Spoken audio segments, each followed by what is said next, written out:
This psalm says like this. और ये भजन इस प्रकार कहता है, The voice of the Lord breaks the cedars. यहोवा की वाणी देवदारों को तोड़ डालती है। Yes, the Lord splinters the cedars of Lebanon. और यहोवा लेबनान के देवदारों को भी तोड़ डालता है। He made them also skip like a calf. और उसे जो है बछड़े की नाई और Lebanon also Zion like a young wild ox. और लेबनान और जो है सियोन को जंगली जो बछड़े के समान उछालता है। The voice of the Lord divides the flames of fire. यहोवा की वाणी आग की लपटों को जो है चीरती है। The voice of the Lord shakes the wilderness. और यहोवा की वाणी जो है निर्जल स्थानों को बदल देता है। The Lord shakes the wilderness of Kadesh. Jehovah Kadesh के वन को भी जो कांपाता है। The voice of the Lord makes the deer give birth. यहोवा की वाणी से हिरनियों का गर्भपात हो जाता है। The stripes, the forest bare.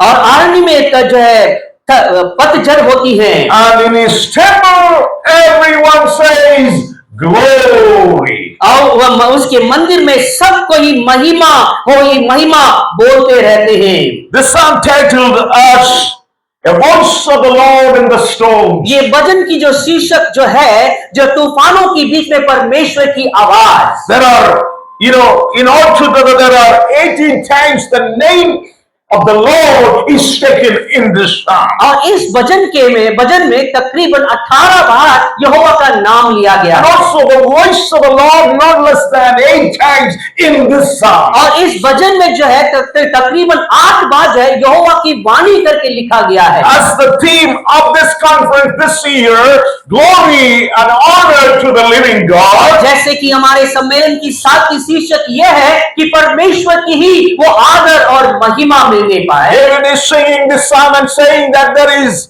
always the voice of the Lord breaks the cedars of Lebanon. और जैसे कि जैसे इस वचन में हम देखते हैं कि जो है यहोवा की वाणी जो देवदारों को तोड़ डालती है। Can you imagine about the mighty thunderbolt striking and shattering the cedar tree? क्या आप कल्पना कर सकते हैं कि ऐसे बिजली समान और जो है ऐसे गरजने वाली एक आवाज जो देवदारों को लेबनोन को जो तोड़ देता है। That is what psalmist David is singing this one. और उसी प्रकार दाऊद राजा इस भजन को गाते हैं। You know, when we are hearing or when we imagine the mighty thunderbolt striking and shattering the strong cedar trees, can we still hear the voice of the Lord? और जैसे कि अगर हम कल्पना करके देखें एक बड़ी बिजली जो है जो आप जो लेबनान के पेड़ के ऊपर या जो देवदार के ऊपर गिरने लग जाए और उसके बीच में से यहोवा की वाणी को क्या हम कल्पना कर सकते हैं? In his temple everyone says the glory. और उसके मंदिर में सब जो है महिमा महिमा करके पुकारने पाए। Spurgeon, who was one of the greatest preachers of all time, said like this. और जो है पुराने जमाने के बड़े प्रचारकों के बीच में जो स्पर्जन तो इस प्रकार उन्होंने कहा, Can you sing amid the thunder? और क्या आप जो बिजलियों के बीच में आप गा सकते हैं? Will you be able to sing when the last thunders are let loose? और जैसे कि आखिरी जो बिजली गिराई जाती है क्या उसके बीच में हम गीत गा पाते हैं? And when Jesus is going to come and going to judge the dead and the living, और जब जो यीशु मसीह आएंगे जब मृतक और जीवितों के बीच में न्याय करेंगे, it is worthwhile to ask ourselves this morning, और आज के सवेरे ही हमारे लिए योग्य होगा अपने आप से ये सवाल करने पाए, can I give glory to God in the midst of all my circumstances? क्या मैं अपने जीवन के सारे परिस्थितियों के बीच में परमेश्वर का धन्यवाद दे सकता You हूँ? may find storms raging against you. आप देख सकते हैं तूफान आपके विरोध में खड़ा होता हुआ हो, You may find water coming up against आप you. देखने पाते हैं लहरें आपके विरोध में उठ रहा हो, You will even find the storms which are coming against your life. आप अपने जीवन में आपके विरोध आंधियों को आते हुए आप देख सकते In the हैं। midst of fire, in the midst of storm, in the midst of struggles, can you see the glory of God? आपके जीवन के उठने वाली सारे तूफान आंधी और जो है उसके लहरों के बीच में क्या आप परमेश्वर की आवाज को पहचानने पाते हैं? There is a silence of miracle in the soil happening. और जो है इस भूमि में जो है एक ऐसी चमत्कार जो गुप्त तरीके से शांत तरीके से होता हुआ देख सकते हैं। When a farmer plants the seed into the ground, जब एक किसान अपना बीज उस जमीन में बोता है, he covers it with the soil and then he walks away. और उसे जो है मिट्टी से भर देता है और वहां से वो चला जाता है। For days, there seems to be nothing is happening. कई दिनों तक ऐसा लगता है वहां पे कुछ भी नहीं हो रहा है, No leaves are coming. और कोई भी उसके अंदर से कुछ ऐसे असर नहीं आ रहा है, No stems are seen. और No stems are seen. और उसमें कोई डालियां या खंबा जो नजर नहीं आ रहा There is है, no visibility of life around the seed. और उस बीज के चारों तरफ में एक जीवन नजर नहीं आता है, But under the soil, मगर उस भूमि के नीचे something miraculous is happening. अब कुछ चमत्कार वहां पर हो रहा है, The seed begin to break open it. और वो बीज टूटकर जो है खुलने लग जाता है, Roots push downward. और वो जड़ जो है नीचे जो है दबता जाता And है, the life begins to grow upward. और जीवन ऊपर से जो उगकर निकल के आता When the है, roots go down, और जब ये जड़ नीचे तक जाता है life begins to grow upward. और जीवन ऊपर जो है बढ़ने लग जाता है, The farmer cannot see it, और वो जो किसान उसे देख नहीं पाता है, but the life is quietly beginning under the soil. और वो जमीन के नीचे आराम से जीवन जो है वो शुरुआत होता जा रहा है। Many times God is working in people's hearts in a way that we cannot see. और परमेश्वर कई बार लोगों के हृदय में ऐसे कार्य करता है जो हम अपने नजरों से देख नहीं पाते। Maybe a sermon, maybe a prayer, maybe a Bible words or a Christian testimony.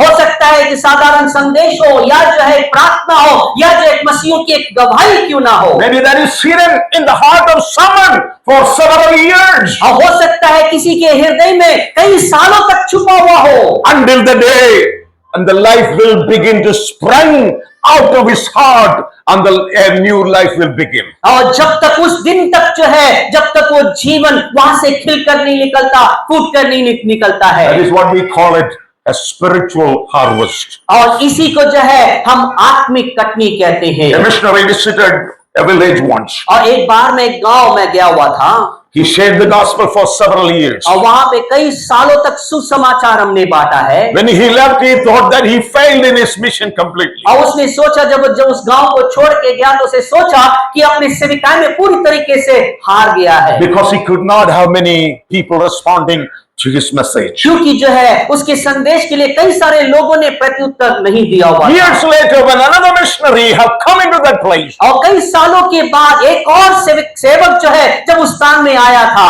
on the same ground, और वही जमीन है, but there was a strong church which was growing. और मगर एक बलवंत कलीसिया वहां पर बढ़ता जा रहा था। Many years later, when this missionary came, or the first missionary came back to that village, और जो पिछले जो मिशनरी जो है कई सालों के बाद वापस जब उस स्थान में आया, and the people of the land told him this. और उस जगह के लोग इस प्रकार उससे कहने लगे, Many years ago, कई साल पहले a missionary came into our place. एक ऐसा सेवक हमारे स्थान में आया था, He planted the seed of God's word. और उन्होंने परमेश्वर की वचन की बीज बोया है। What looked like a failure was actually the preparation for the harvest. और जो एक पराजय हार के समान नजर आ रहा था, वो परमेश्वर की एक योजना जो वहां पर कार्य कर रहा था। An young farmer became so impatient. और एक जवान किसान बड़ा जो है वो धीरज खो बैठा था। After planting his seeds, अपना बीज बोने के बाद he went into the field every day digging up to see if they are growing. हर दिन जाता था, वो जमीन में खोद खोद कर देखता था कि क्या ये बीज बढ़ रहा है। Of course, nothing was seen under the soil. हाँ, उस जमीन के नीचे कुछ नजर तो नहीं आ रहा, Nothing grew beneath it. और वहां पे कुछ वो बढ़ने वाला नजर नहीं आ And रहा। all the farmer told him, और वो कि बुजुर्ग किसान ने उससे कहा, Beta, son, बेटा, seeds grow when you trust the season. आप वो बीज तब ही बढ़ेगा जब आप मौसम पर भरोसा करते हैं।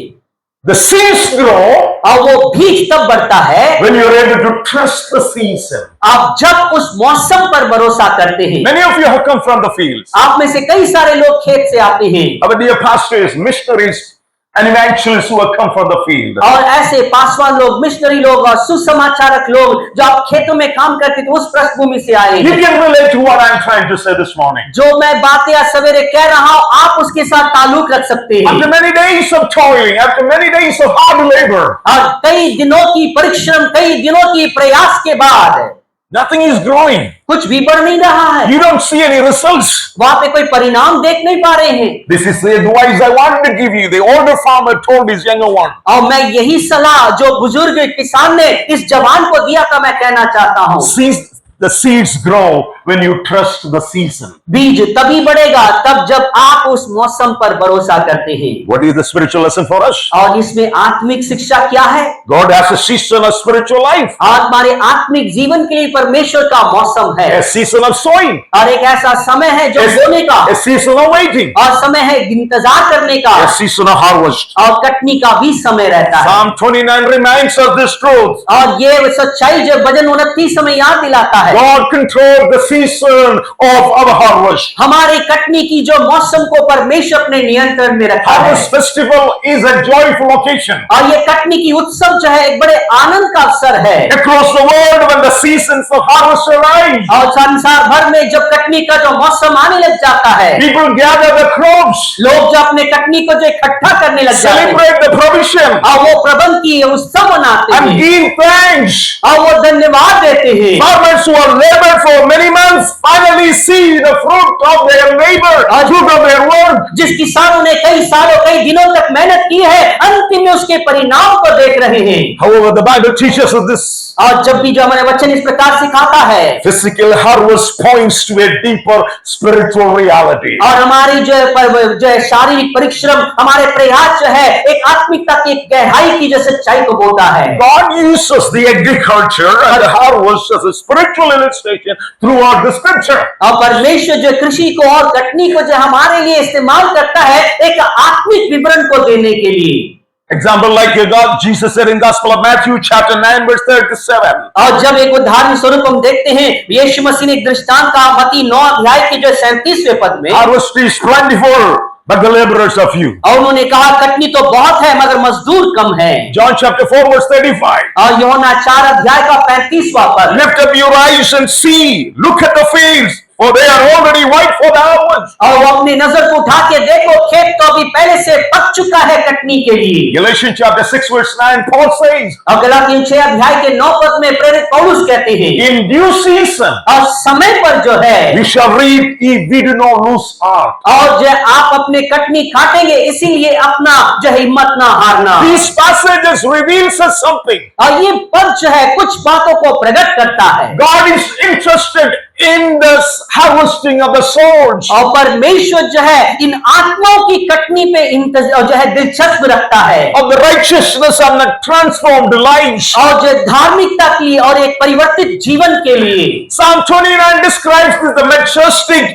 power of God's voice over the creation. और ये भजन 29 जो है परमेश्वर की उस जो है एक अद्भुत जो ताकत को दर्शाता है उसकी सृष्टि पर जो है। You know, the voice of the Lord is repeated 9 times in this psalm. और इस भजन में परमेश्वर की जो वाणी जो शब्द है 9 बार दोहराया गया है। What is the result of God's power seen or God's voice seen? और परमेश्वर की आवाज की सामर्थ की परिणाम क्या है? All creation and all people give glory to God. और सारे सृष्टि सारे लोग महिमा परमेश्वर को देंगे। Harvest leads us to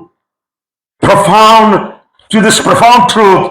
Ultimate goal of every harvest, both physical and spiritual, is the glory of God. और जो है कटनी वो शायद शारीरिक हो या एक आत्मिक हो, हर एक कटनी का अंतिम परिणाम जो है वो परमेश्वर के लिए महिमा को ही ले आता है। Before I end this sermon, I wanted to bring you 3 things. और इस जो संदेश को समाप्त करने से पहले 3 बातों को आपके बीच में रखना चाहता We हूँ। will explore these 3 major truths. और ये 3 महत्व सत्य की जो है हम पूरी तरीके से आविष्कार करेंगे, The खोजेंगे। voice of the Lord produces spiritual harvest. और ये परमेश्वर की वाणी जो है एक आत्मिक कटनी की जो है उपज ले आता है, प्रबंध ले आता है। Number 2, the power of God brings spiritual transformation. और परमेश्वर की आवाज जो है एक आत्मिक परिवर्तन को ले आता है। And the third thing, the purpose of harvest is the glory of God. और तीसरी बात यह है कटनी की जो परिणाम या कटनी की उद्देश्य परमेश्वर की महिमा ले आए। When in the scripture Psalm 9:29, the voice of the Lord repeated several times. The scripture represents the voice of the Lord, God's word, God's authority, and God's power. और जैसे कि इस भजन में 9 से अधिक बार परमेश्वर की वाणी को दोहराया गया है, वो परमेश्वर की वचन को और परमेश्वर के शास्त्र को दर्शाता है। The profound truth of God's voice explained in the book of Genesis, the beginning of all creation. और परमेश्वर की आवाज के बारे में बड़ा अच्छा एक खुलासा, एक विवरण जो है उत्पत्ति की पुस्तक में, सृष्टि में देखते हैं। The universe came into existence at the command of God's voice. ये ब्रह्मांड जो है उसकी जो उपस्थिति परमेश्वर की आवाज की आदेश में निकला। God said, "Let there be light," and there was light. जब परमेश्वर ने कहा रोशनी हो, तो वहां पे रोशनी आया। Creation itself is the result of the voice of God. सृष्टि ही खुद परमेश्वर की आवाज की परिणाम है। If God's voice can create the universe, अगर परमेश्वर की आवाज सृष्टि की रचना कर सकता है, and certainly His voice can create life, He can create spiritual life in the hearts of men and women. और निश्चय ही हर एक स्त्री और पुरुषों के हृदय में परमेश्वर की आवाज जीवन को उत्पन्न कर सकता है। God's voice awakens spiritual life. और परमेश्वर की आवाज जो आत्मिक जीवन की जो उत्पन्न में है, Just like the seed needs the water, और जैसे कि बीज के लिए पानी की जरूरत है, it also needs the sunlight. और उसकी जो है सूरज की रोशनी भी जरूरत है, Our hearts need God's word. हमारे हृदय के भी परमेश्वर की वचन जरूरत है। Without God's word, always our heart remains barren. और बिना परमेश्वर के वचन हमारे हृदय बांझ ही बना रहता है।